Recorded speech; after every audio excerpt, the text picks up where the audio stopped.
आज केंद्रीय वित्त मंत्री निर्मला सीतारमण ने देश का आम बजट पेश किया है और ये उनका लगातार 8वां बजट है। इस बजट में होने वाली घोषणाओं पर आम लोगों से लेकर कॉर्पोरेट दुनिया तक सबकी नजरें टिकी रही और इस बार सरकार की ओर से महंगाई और टैक्स के मोर्चे पर आम जनता को बड़ी राहत मिली है।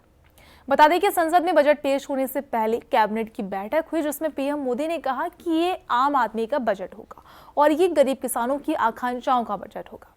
वहीं वित्त मंत्री ने बजट भाषण की शुरुआत करते हुए कहा कि ये बजट विशेष तौर पर गरीब, युवा, अन्नदाता, किसान और महिलाओं पर फोकस्ड है, जिस पर वित्त मंत्री ने बताया कि 12 लाख तक की इनकम पर कोई टैक्स नहीं देना होगा। नए रिजीम के तहत इसकी छूट दी जाएगी।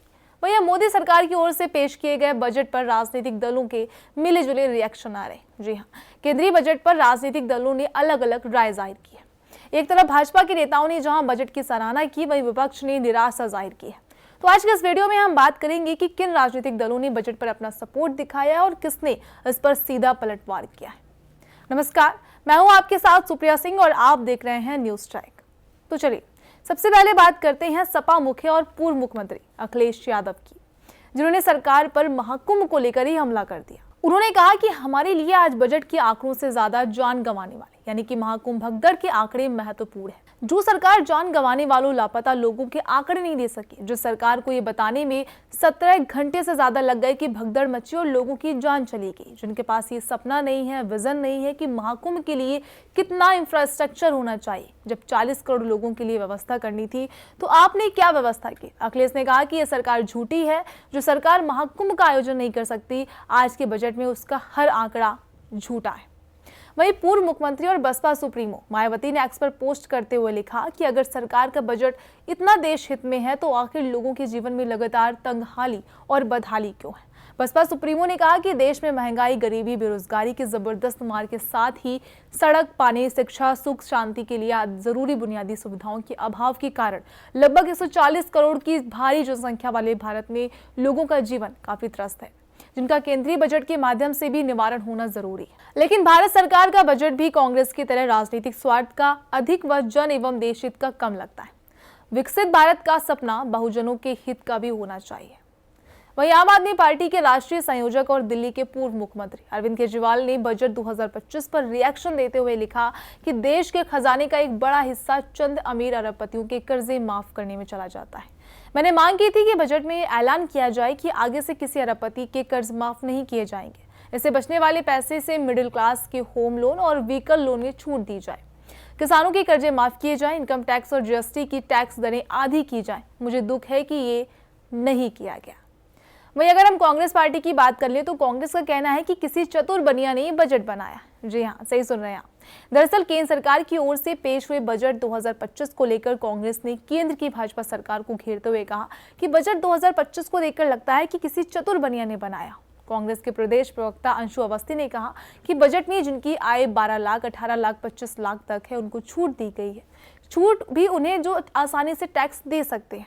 यदि आपकी आय 12 लाख से कम है तो कोई राहत नहीं। अब ऐसे दौर में 12 लाख कौन कमा रहा है जब बेरोजगारी, महंगाई चरम पर है? समझ सकते हैं। इसके साथ ही अंशु अवस्थी ने कहा कि डिजिटल इंडिया का नारा देने वाले झूठे भाजपाइयों ने उनका बजट घटा दिया। आईटी और टेलीकॉम का बजट घटाकर 2.41% से 1.88% कर दिया। इससे साफ पता चलता है कि यह सरकार सिर्फ उद्योगपतियों की चिंता कर रही है। देश का आम आदमी तो ठगा महसूस कर रहा है। बुजुर्गों के रेल किराए में छूटें पहले ही छीन ली गई। छात्रों को आईआईटी, आईएम में पढ़ाई में फीस की राहत की जरूरत थी, लेकिन कुछ नहीं मिला। मनरेगा में भी कोई बढ़ोतरी नहीं की गई। बेरहम सरकार आखिर छूट दे भी क्यों? इस सरकार का काम तो सिर्फ चुनिंदा उद्योगपतियों तक ही सीमित है। वही कांग्रेस नेता राहुल गांधी ने शनिवार को केंद्रीय बजट को गोली के घावों पर पट्टी करार देते हुए कहा कि केंद्र विचारों के मामले में दिवालिया हो चुका है।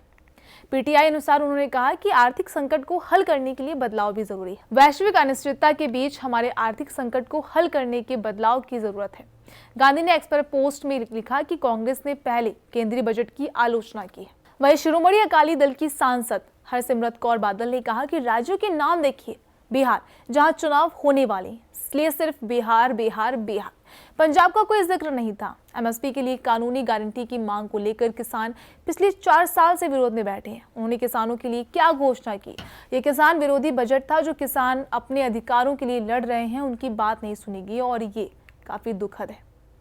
और आखिर में बात करें राजद नेता और बिहार के उप मुख्यमंत्री तेजस्वी यादव की, तो उन्होंने कहा कि ये बजट पिछले बजट का नकल है, गांव और गरीब विरोधी बजट है। बिहार को ना कुछ मिला है और ना ही केंद्र की मोदी सरकार बिहार को कुछ देना चाहती है।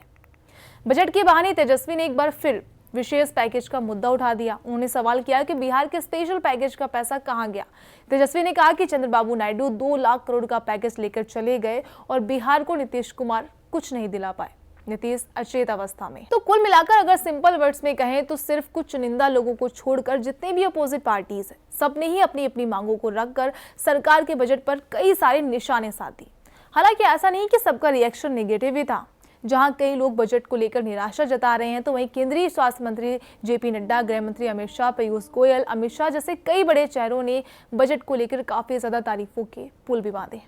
बहरहाल, आपको क्या लगता है कि विपक्षी दलों ने मिलकर इस मुद्दे पर जो तंज कसे हैं वो किस हद तक वाजिब हैं? और बजट को लेकर ये जितने भी रिएक्शन सामने आ रहे हैं उसमें आपकी क्या रिएक्शन है? अपना जवाब हमें कमेंट बॉक्स में जरूर बताइएगा।